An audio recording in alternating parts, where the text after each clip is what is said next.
Stock മാർക്കറ്റിനെ കുറിച്ച് പഠിക്കുന്ന ഒരു പുതിയ ചാനലിലേക്ക് എല്ലാവർക്കും സ്വാഗതം. ഈ ചാനലിലൂടെ ഒരു തുടക്കക്കാരന് ആവശ്യമായ എല്ലാ കാര്യങ്ങളും ചർച്ച ചെയ്യുന്നതാണ്. നമ്മളിൽ പലരും സ്വന്തമായി ഒരു പോർട്ട്ഫോളിയോ ഉണ്ടാക്കാൻ അറിയാത്ത ആളുകൾ ആണ്, അതുകൊണ്ട് തന്നെ പലപ്പോഴും അബദ്ധങ്ങൾ പറ്റാറുണ്ട്. മറ്റുള്ളവരുടെ സഹായം ഇല്ലാതെ സ്വന്തമായി ഒരു പോർട്ട്ഫോളിയോ എങ്ങനെ ഉണ്ടാക്കാം എന്നാണ് ഞാൻ ആദ്യമായി പറയാൻ പോകുന്നത്.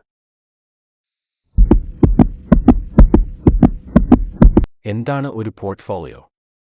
നമ്മുടെ ഡിമാറ്റ് അക്കൗണ്ടിൽ നമ്മൾ ഇൻവെസ്റ്റ് ചെയ്യുന്ന വിവിധ സ്റ്റോക്കുകളുടെയും അസറ്റുകളുടെയും കൂട്ടത്തെ ആണ് പോർട്ട്ഫോളിയോ എന്ന് പറയുന്നത്. നമ്മൾ ഇവിടെ പഠിക്കാൻ പോകുന്നത് ദീർഘകാല നിക്ഷേപത്തിന് അനുയോജ്യമായ പോർട്ട്ഫോളിയോ ആണ്. താരതമ്യേന റിസ്ക് കുറഞ്ഞ ലാർജ് ക്യാപ് ബ്ലൂ ചിപ്പ് സ്റ്റോക്കുകൾ ആണ് തുടക്കക്കാരൻ ഏറ്റവും അനുയോജ്യം. ഇത്തരം പോർട്ട്ഫോളിയോ നമ്മുടെ മൂലധനം നഷ്ടപ്പെടാതെ കാക്കുന്നതിന് ഒപ്പം ദീർഘകാലത്തേക്ക് നല്ല ഒരു സമ്പാദ്യവും നമുക്ക് നൽകും. മാർക്കറ്റിൽ സാധാരണയായി ഉണ്ടാകുന്ന വലിയ ഇടിവുകളിൽ പോലും ഇത്തരം പോർട്ട്ഫോളിയോ പെട്ടെന്ന് തന്നെ തിരിച്ചു കയറും. നിഫ്റ്റി 50-യിൽ 5000-ൽ പരം സ്റ്റോക്കുകൾ ലിസ്റ്റ് ചെയ്തിട്ടുണ്ടല്ലോ. അതിൽ നിന്ന് നമുക്ക് ആവശ്യം ആയത് എങ്ങനെ കണ്ടെത്തും? അതിനായി നമ്മൾ ആദ്യം അറിയേണ്ടത് സെക്ടറുകളെക്കുറിച്ചാണ്.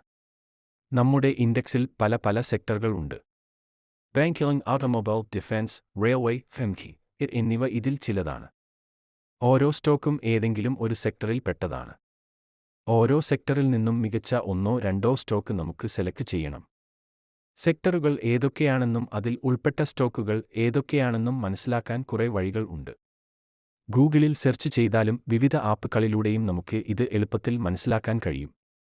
അതിൽ ചില ആപ്പ് ആണ് ട്രെൻഡ്ലൈൻ, ഇടി മാർക്കറ്റ്, ടിക്കർ ടാപ്പ് തുടങ്ങിയവ. തുടക്കക്കാരൻ സ്റ്റോക്കുകൾ അനലൈസ് ചെയ്യാൻ വേണ്ടി ട്രെൻഡ്ലൈൻ എന്ന ആപ്പ് ആണ് നല്ലത്. അത് ഇൻസ്റ്റാൾ ചെയ്ത് വെക്കുക.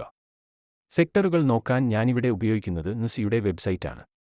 നമ്മൾ ഗൂഗിളിൽ നിസ് സെക്ടോറിയൽ ഇൻഡൈസസ് എന്ന് സെർച്ച് ചെയ്യുമ്പോൾ ആദ്യം വരുന്ന ലിങ്കിൽ അതിൽ താഴോട്ട് സ്ക്രോൾ ചെയ്യുമ്പോൾ ഇതുപോലെ കുറേ സെക്ടർ ഇൻഡെക്സ് കാണാം. അതിൽ നിന്ന് ആദ്യം കാണുന്ന നിഫ്റ്റി ഓട്ടോ ഇൻഡെക്സ് എന്നത് നമുക്ക് ഓപ്പൺ ചെയ്യാം. അത് താഴോട്ട് സ്ക്രോൾ ചെയ്താൽ സെക്ടറൽ ഡിസ്ട്രിബ്യൂഷൻ കാണാം. ഇതിൽ കാണുന്ന ശതമാന കണക്ക് എന്താണെന്ന് വെച്ചാൽ ആ ഇൻഡെക്സ് വിവിധ സ്റ്റോക്കുകളുടെ വെയിറ്റേജിനെ ആണ് സൂചിപ്പിക്കുന്നത്. ഇതിൽ ഏറ്റവും കൂടുതൽ വെയിറ്റ് ഉള്ളത് മാൻം അഥവാ മഹീന്ദ്ര ആൻഡ് മഹീന്ദ്ര എന്ന സ്റ്റോക്കിനാണ്. രണ്ടാമതായി മാരുതിയും ടാറ്റ മോട്ടോഴ്സും. നമുക്ക് ഇതിൽ നിന്നും ഏറ്റവും വെയിറ്റ് ഉള്ള സ്റ്റോക്ക് അല്ലെങ്കിൽ രണ്ടാമതായി ഉള്ള സ്റ്റോക്ക് തിരഞ്ഞെടുക്കാം. ഞാനിവിടെ തിരഞ്ഞെടുക്കുന്നത് ഏറ്റവും വെയിറ്റേജ് ഉള്ള മഹീന്ദ്ര ആൻഡ് മഹീന്ദ്രയാണ്. നിങ്ങൾക്ക് ഒരുപക്ഷേ ടാറ്റ മോട്ടോഴ്സ് ആണ് താൽപ്പര്യം എങ്കിൽ അതും നോക്കാവുന്നതാണ്. ഒരു സെക്ടറിൽ തന്നെ ഒന്നിൽ കൂടുതൽ സ്റ്റോക്കുകളിൽ ഇൻവെസ്റ്റ് ചെയ്യുന്നുണ്ടെങ്കിൽ ആ സെക്ടറിലേക്ക് നിക്ഷേപിക്കാൻ എടുത്ത പണത്തിന്റെ പകുതി ഒരു സ്റ്റോക്കിലും പകുതി മറ്റേ സ്റ്റോക്കിലും ആയി ഇൻവെസ്റ്റ് ചെയ്യുക. ഇനി രണ്ടാമത്തെ സെക്ടർ ആയ ബാങ്ക് ഇൻഡെക്സ് നോക്കാം. ഏറ്റവും കൂടുതൽ വെയിറ്റേജ് ഉള്ളത് HDFC ബാങ്കിലാണ്. രണ്ടാമതായി ICICI ബാങ്കിലും. ഇതിൽ നിന്ന് ഞാൻ സെലക്ട് ചെയ്യുന്നത് HDFC ബാങ്കിനെയാണ്. ഇതേപോലെ ഓരോ സെക്ടറുകളും പരിശോധിച്ചപ്പോൾ നമുക്ക് അതിൽ നിന്നും എല്ലാം കൂടുതൽ വെയിറ്റേജ് ഉള്ള സ്റ്റോക്കുകൾ കിട്ടിയല്ലോ. അങ്ങനെ എനിക്ക് കിട്ടിയ ചില സ്റ്റോക്കുകളാണ് ചിത്രത്തിൽ ഇപ്പോൾ കണ്ടുകൊണ്ടിരിക്കുന്നത്. പ്രൈവറ്റ് ബാങ്ക് സെക്ടറിൽ നിന്നും SBI ഞാൻ സെലക്ട് ചെയ്തു. ID സെക്ടറിൽ നിന്നും ഇൻഫോസിസ് സെലക്ട് ചെയ്തു. മെറ്റൽ സെക്ടറിൽ നിന്നും ടാറ്റ സ്റ്റീൽ സെലക്ട് ചെയ്തു. FMCG സെക്ടറിൽ നിന്ന് IDC തിരഞ്ഞെടുത്തു. ഈ വെബ്സൈറ്റിലെ ലിസ്റ്റിൽ കാണാത്ത ചില സെക്ടറുകളിലെ സ്റ്റോക്കുകൾ കൂടി ഇതുപോലെ ഞാൻ ആഡ് ചെയ്തിട്ടുണ്ട്. ഓയിൽ ആൻഡ് ഗ്യാസ് സെക്ടറിൽ നിന്നും റിലയൻസ് ഇൻഡസ്ട്രീസ് ആണ് തിരഞ്ഞെടുത്തത്. ജുവല്ലറി സെക്ടറിൽ നിന്നും ടൈറ്റാൻ എന്ന സ്റ്റോക്കിനെയും സെലക്ട് ചെയ്ത്. സിമന്റ് സെക്ടറിൽ നിന്ന് അംബുജ സിമന്റ് ആണ് സെലക്ട് ചെയ്തത്. ഡിഫൻസ് സെക്ടറിൽ നിന്നും ഭാരത് ഇലക്ട്രോണിക്സ് എന്ന സ്റ്റോക്ക് ആണ് സെലക്ട് ചെയ്തത്. ഇൻഫ്രാസ്ട്രക്ചറിൽ നിന്നും ലാർസൻ ആൻഡ് ട്യൂബ്രോ എന്ന സ്റ്റോക്ക് തിരഞ്ഞെടുത്തു. പവർ സെക്ടറിൽ നിന്നും ടാറ്റ പവർ ആണ് ഞാൻ തിരഞ്ഞെടുത്തത്. ഇത്രയും സ്റ്റോക്കുകൾ ആണ് ഞാൻ ഇപ്പോൾ സെലക്ട് ചെയ്തത്. നിങ്ങൾക്ക് ഇതിനു പുറമെ വേറെ സെക്ടറിൽ നിന്നും സ്റ്റോക്ക് തിരഞ്ഞെടുക്കണം എങ്കിൽ തിരഞ്ഞെടുക്കാം. അതേപോലെ ഏതെങ്കിലും ഒരു സെക്ടർ നിങ്ങൾക്ക് ഇഷ്ടപ്പെടാത്തത് ഉണ്ടെങ്കിൽ പകരം മറ്റൊരു സെക്ടർ നോക്കാവുന്നതാണ്. ഇപ്പോൾ തിരഞ്ഞെടുത്ത സ്റ്റോക്കുകളുടെ അനാലിസിസ് വേണമെങ്കിൽ നേരത്തെ പറഞ്ഞ ട്രെൻഡ് ലൈൻ ആപ്പിൽ നോക്കാവുന്നതാണ്.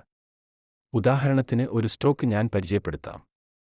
HDFC ബാങ്കിന്റെ നോക്കുകയാണെങ്കിൽ ഇവിടെ HDFC എന്ന് ടൈപ്പ് ചെയ്യുക.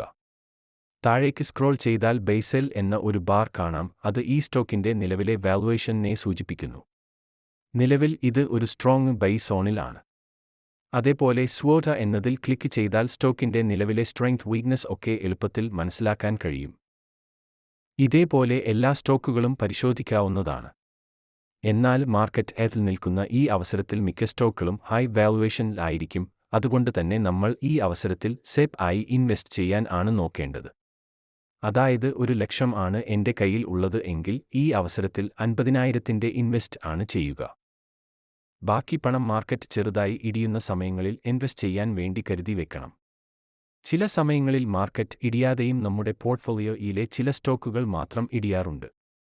അപ്പോൾ അത് ഒരു അവസരം ആക്കി അത്തരം സ്റ്റോക്കിൽ ഇൻവെസ്റ്റ് നടത്തണം.